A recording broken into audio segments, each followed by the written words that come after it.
Olá, graça e paz.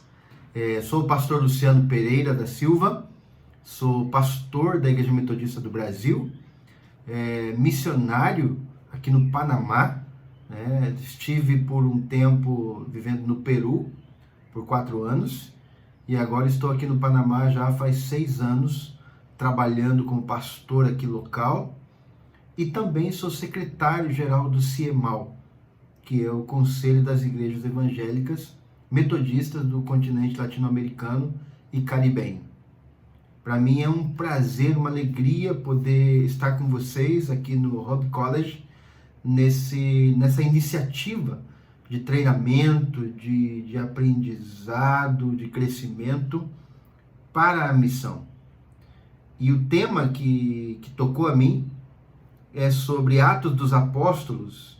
Especificamente hoje nós vamos falar sobre o Pentecostes.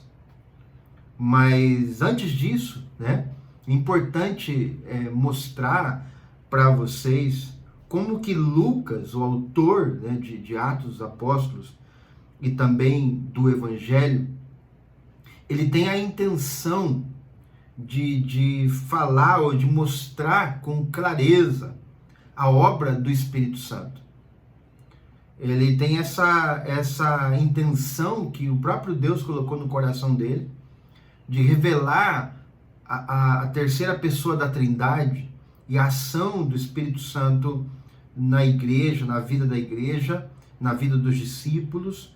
Mas perceba que ele começa enfatizando desde da concepção de Jesus, né? Quando você olha em Lucas, capítulo 1, versículo 35, você já percebe a ênfase que Lucas vai dar, que Jesus, né, ele foi concebido por obra do Espírito Santo no ventre de Maria. Eu quero ler esse texto que está lá em Lucas 1, versículo 35, que diz assim, ó, Lucas capítulo 1, versículo 35. Então o anjo lhe esclareceu: o Espírito Santo virá sobre ti e o poder do Altíssimo te cobrirá com a sua sombra. E por esse motivo o ser que nascerá de ti será chamado Santo, Filho de Deus. E também depois, né, que no encontro de Maria com Isabel, né, no versículo 41, diz assim, ó, assim que Isabel ouviu a saudação de Maria, e o bebê agitou-se em seu ventre, e Isabel ficou plena do Espírito Santo. Então note que todo o texto de Lucas, ele vai enfatizar a obra do Espírito Santo, desde antes ali mesmo da concepção de Jesus, né? Também quando Jesus é batizado, né, em Lucas 3, se você abre aí sua Bíblia em Lucas 3, versículo 21, ocorreu que quando todo o povo estava sendo batizado, da mesma maneira Jesus o foi, e no momento em que ele estava orando, o céu se abriu, e o Espírito Santo desceu sobre ele em forma corporal como uma pomba, e do céu surgiu uma voz: tu és o meu filho amado, e em ti me agrado sobremaneira. Então, quando Jesus foi batizado, também veio ali o Espírito Santo, confirmando, né, que Jesus era o filho amado. Então, logo que Jesus é batizado, vem essa presença do Espírito Santo, e Lucas faz questão de deixar bem claro isso. Também quando Jesus começa o ministério dele, em Lucas 4, né? Melhor dizendo, quando Jesus vai ser levado para o deserto, né? Para ser tentado pelo diabo, ele também é levado pelo Espírito Santo. Perceba aí, né? Pleno do Espírito Santo, retornou Jesus do Jordão e foi conduzido pelo Espírito ao deserto, onde enfrentou as tentações do diabo por 40 dias. Durante todos esses dias não comeu nada, e ao fim desse período estava faminto. Então Jesus está sendo batizado no Espírito Santo, está sendo guiado pelo Espírito Santo para o deserto. E Jesus também, ele está sendo conduzido pelo Espírito no ministério dele. O Espírito Santo vai conduzir Jesus. Ó, se você olhar no capítulo 2, versículo 14, diz assim: então Jesus retornou para Galiléia no poder do Espírito, e por toda aquela região se espalhou sua fama. Então Jesus ele está sendo guiado pelo Espírito, e o ministério dele, né, vai ser o cumprir de uma palavra de Isaías, né? Quando ele vai começar ali o ministério, ele entra na sinagoga, no capítulo 2, versículo 16 de capítulo 3, capítulo 4, desculpa, versículo 16 de Lucas, diz assim, ó: Jesus viajou para Nazaré, onde havia sido criado, e conforme seu costume, num dia de sábado, entrou na sinagoga e posicionou-se em pé para fazer a leitura. E foi-lhe entregue o livro do profeta Isaías.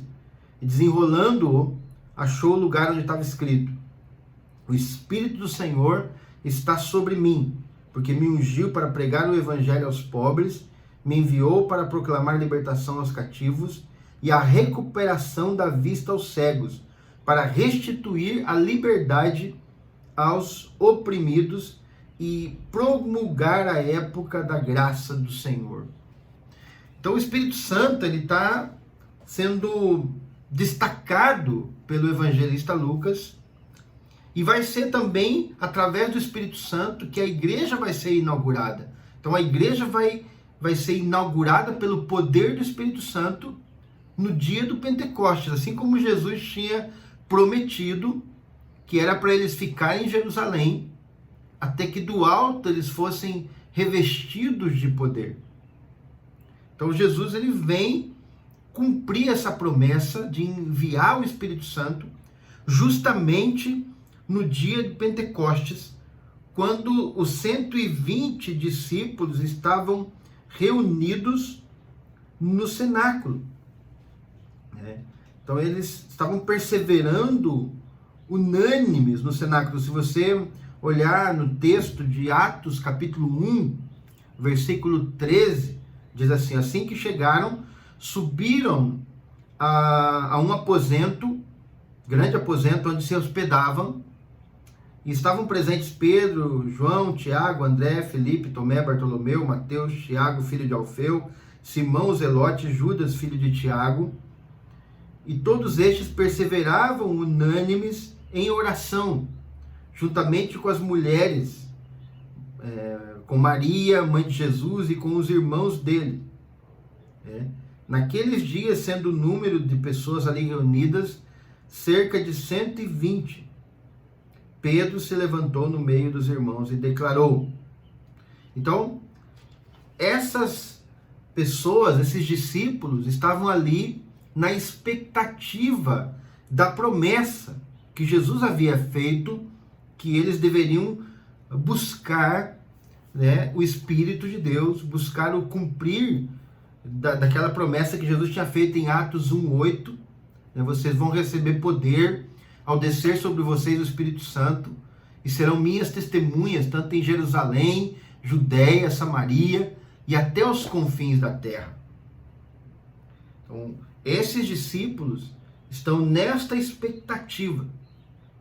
E diz o texto que ao completar-se, capítulo 2 de Atos, ao completar-se o dia de Pentecostes, estavam todos reunidos num só lugar, e de repente veio do céu um barulho, semelhante a um vento soprando, muito forte, e esse som tomou conta de toda a casa onde estavam assentados. Então todos viram distribuídas entre eles línguas de fogo, e pousou uma sobre cada um deles.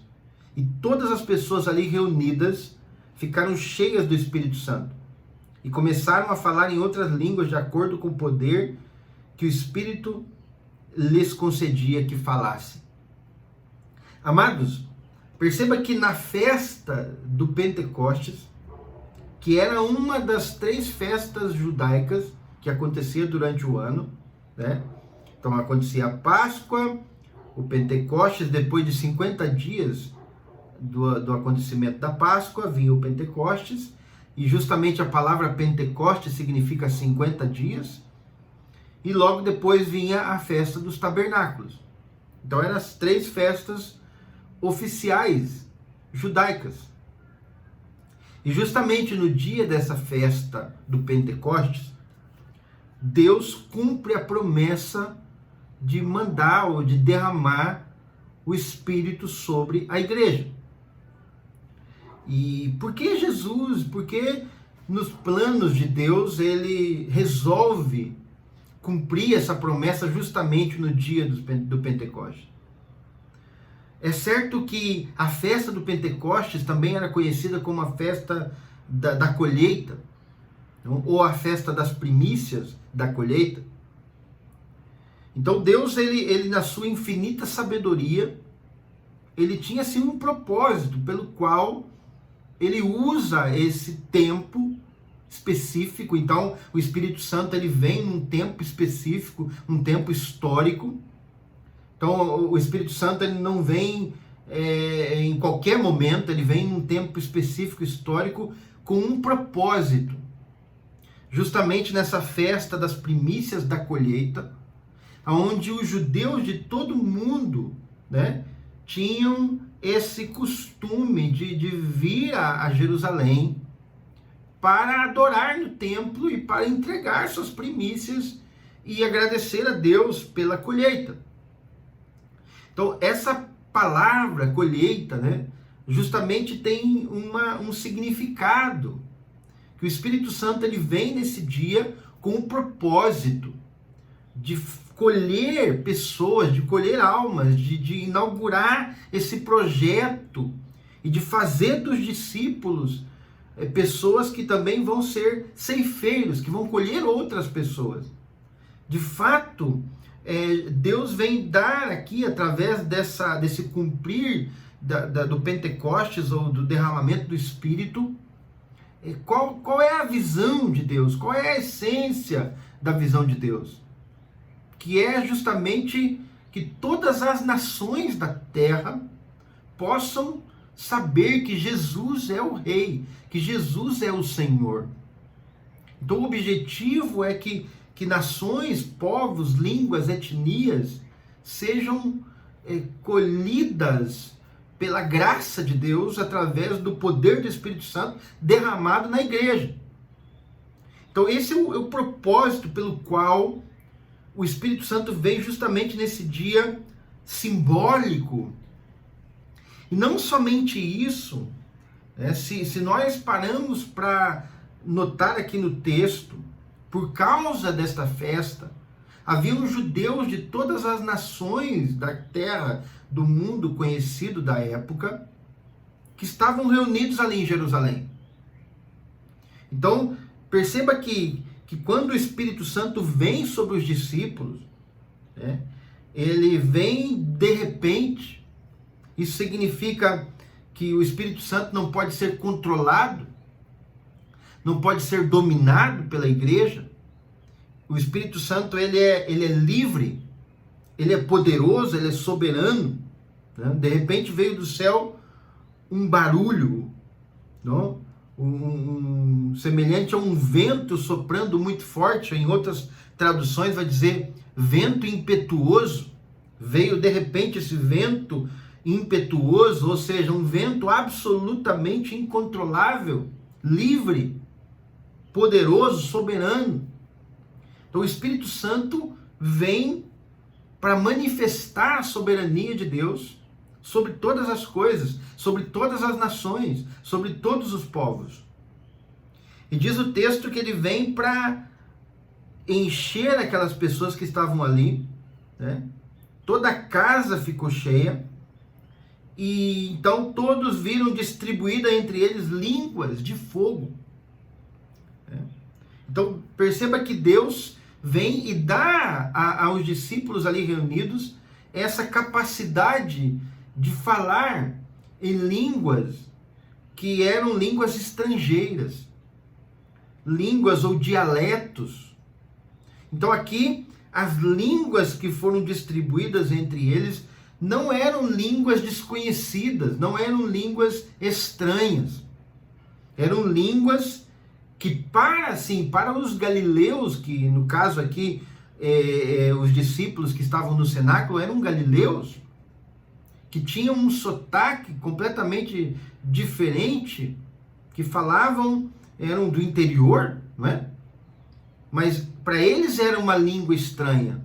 Mas para aqueles que estavam ali ao redor e que tinham vários dialetos, eles justamente estavam entendendo o que os discípulos estavam falando na sua própria língua, no seu próprio dialeto. Então não era uma língua que precisava de uma interpretação. Os que estavam ali morando em Jerusalém, ou que vieram por causa da festa do Pentecostes, de várias partes do mundo, eles entendiam o que estava sendo falado. Então esse foi o milagre do Pentecostes. E isso é muito interessante, porque mostra justamente Deus fazendo essa grande colheita e mostrando qual é a vontade dele, qual é o propósito dele. Também diz o texto aqui que eram línguas de fogo, né? O fogo também representa a presença de Deus. O fogo representa o Deus que purifica. O fogo também representa o Deus que se espalha, a mensagem que se espalha, porque o fogo ele tem esse poder de se espalhar, de se propagar. E é justamente o que está acontecendo aqui, que através daqueles discípulos reunidos, o Espírito Santo vem, enche a vida deles, e eles começam a falar em essas línguas, em dialetos, e em um só momento a mensagem do Evangelho se espalha por todas aquelas nações, porque se você olhar no versículo 11, né, diz assim, ó, cretenses e árabes, todos nós ouvimos discursar sobre as grandes realizações de Deus em nossa própria língua. Então, essa língua de fogo, né, tem esse objetivo de se espalhar e de colher e de tocar todos aqueles povos e nações que ali estavam reunidos. Tá certo? Para que você entenda, todos esses povos que estavam aqui representados eram judeus, chamados os judeus da diáspora. O que significa isso? Judeus de Jerusalém, de Judéia, que haviam sido espalhados por todas as partes do mundo conhecido. E que, por serem destes lugares, já falavam a língua daqueles lugares. No entanto, eram judeus de nascimento, de família judaica. Portanto, por ser de famílias judaicas, guardavam a tradição judaica de adorar a Deus em Jerusalém. Assim que por isso que eles estão aqui em Jerusalém. E podiam então ver essa grande maravilha através dos discípulos e serem tocados através dos discípulos. Aqui na relação de pessoas ou de nações que estão ali no dia do Pentecostes, é importante destacar, né, que tínhamos ali orientais babilônicos, da região onde hoje é o Iraque, né, sírios, egípcios, romanos, né, da Ásia Menor, que é a região da Turquia hoje. Então ali naquele momento ali tinha pessoas representando, né, toda a região do mundo, ou da bacia do Mediterrâneo ali, que era o mundo conhecido, né, que agora estavam sobre o poder do Império Romano.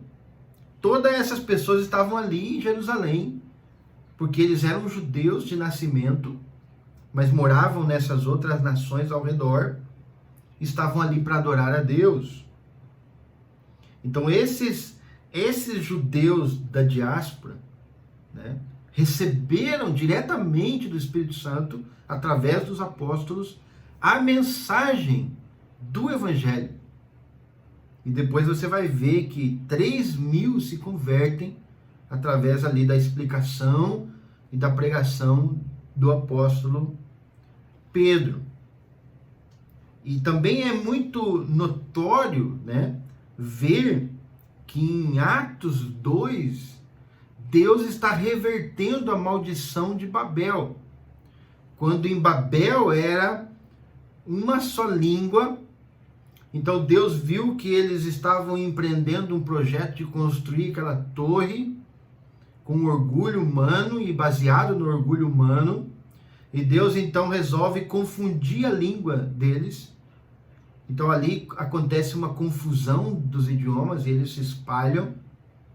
E aqui em Atos dos Apóstolos, justamente Deus está trazendo, está fazendo como que uma situação totalmente revertendo a maldição de Babel, onde todos que estão ali agora podem entender as grandezas de Deus nas suas línguas. E o propósito com isso é que Deus está mostrando que a igreja nasce com essa visão já, com essa visão de colheita, com essa visão missionária, com essa visão de expansão para todas as nações, para todos os povos.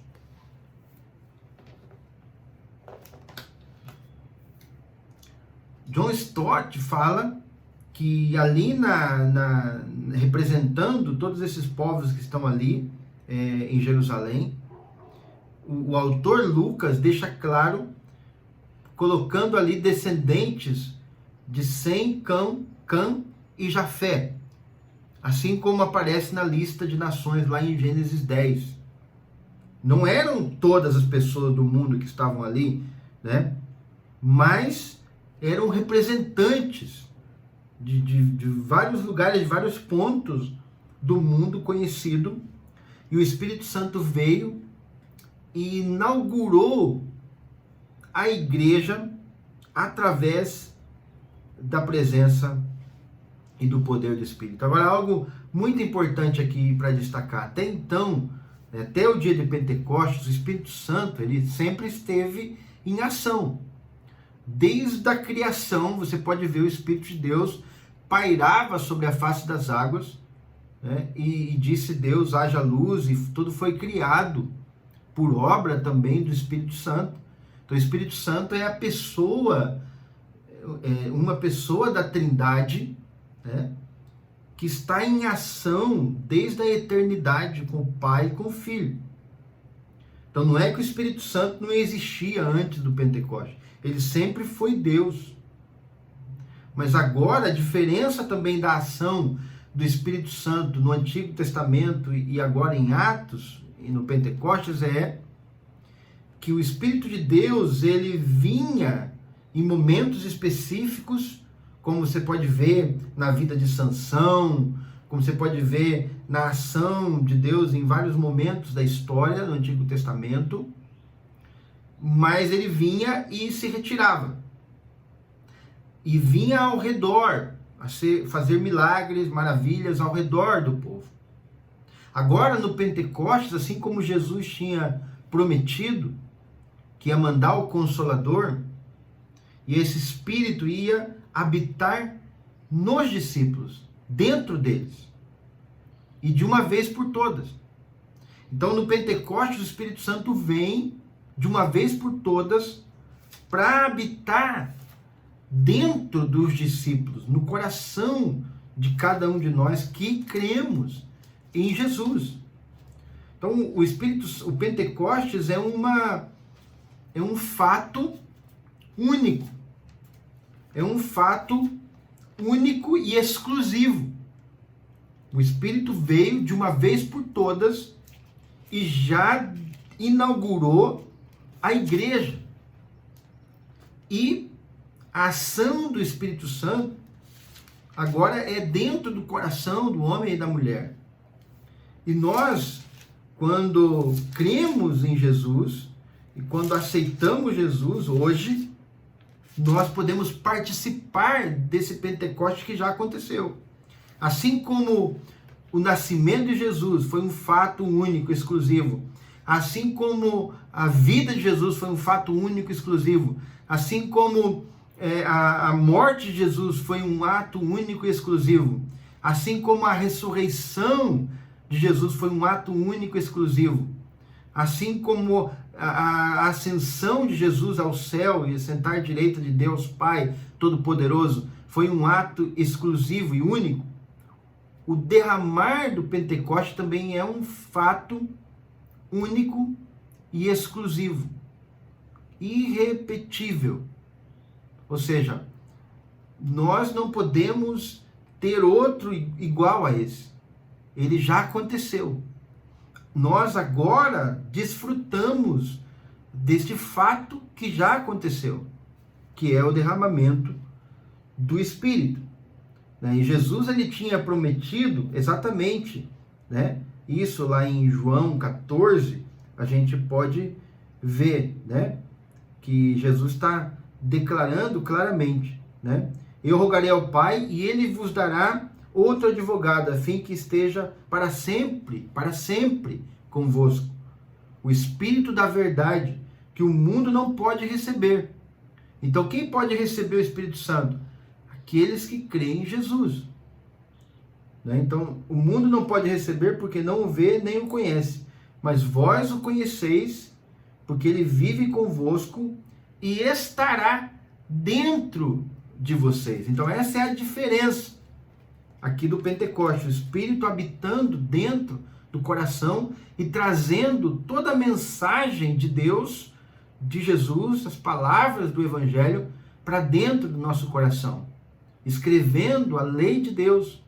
E é interessante que o Pentecoste também tem essa característica, do povo relembrar a lei que Deus deu. Então, nesse sentido, o Pentecoste também para a igreja é o momento onde o Espírito Santo vem e marca e escreve no coração da igreja as leis de Deus, as palavras de Jesus. Como Jesus mesmo disse, o Espírito vai fazer que vocês lembrem de tudo aquilo que eu ensinei. Então, Pentecoste traz tudo isso e também traz a capacitação, os dons, que são exatamente as ferramentas para a missão. Então, o Espírito Santo ele vem para capacitar a igreja para realizar a missão. Então, a igreja sem o poder do Espírito Santo, ela não pode fazer a missão. Ela não tem condições de enfrentar o mundo, de enfrentar as trevas, de enfrentar dificuldades, de enfrentar os obstáculos do mundo. Por isso que Jesus, ele em Lucas 24, 49, ele vai deixar muito claro para os discípulos. Vai dizer assim, eis que eu sobre vós envio a promessa de meu Pai, contudo permanecei na cidade até que sejais revestidos do poder do alto.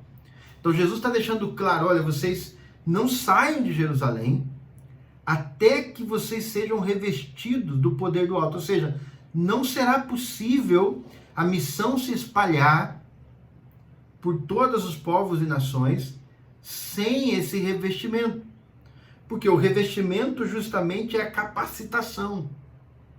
São os dons que Deus dá, são as ferramentas que o Espírito Santo dá, que capacita a igreja, assim como capacitou esses galileus, irmãos e irmãs que estavam reunidos no cenáculo, que eram gente simples, gente do campo, gente pescadores, pessoas muito simples, que agora estão falando em uma língua estrangeira, em um outro idioma. Tá certo que alguns podem dizer que o milagre também foi no ouvir daqueles que estavam ali, mas então o milagre tinha esses dois lados, O milagre daqueles que falavam e o milagre daqueles que ouviam. Essa capacitação sobrenatural de fazer com que o evangelho seja conhecido, ela vem através do poder do Espírito Santo. De modo que não será possível a igreja ser igreja conforme a visão e o coração de Deus, uma igreja missionária, sem esse revestimento do Espírito Santo. Então, que Deus te abençoe. Esse é o primeiro momento que nós estamos começando e vamos continuar falando sobre o poder do Espírito Santo, sobre a pregação de Pedro e sobre a formação da primeira igreja ali e como eles viviam nas próximas 2 aulas. Que Deus te abençoe e grande abraço.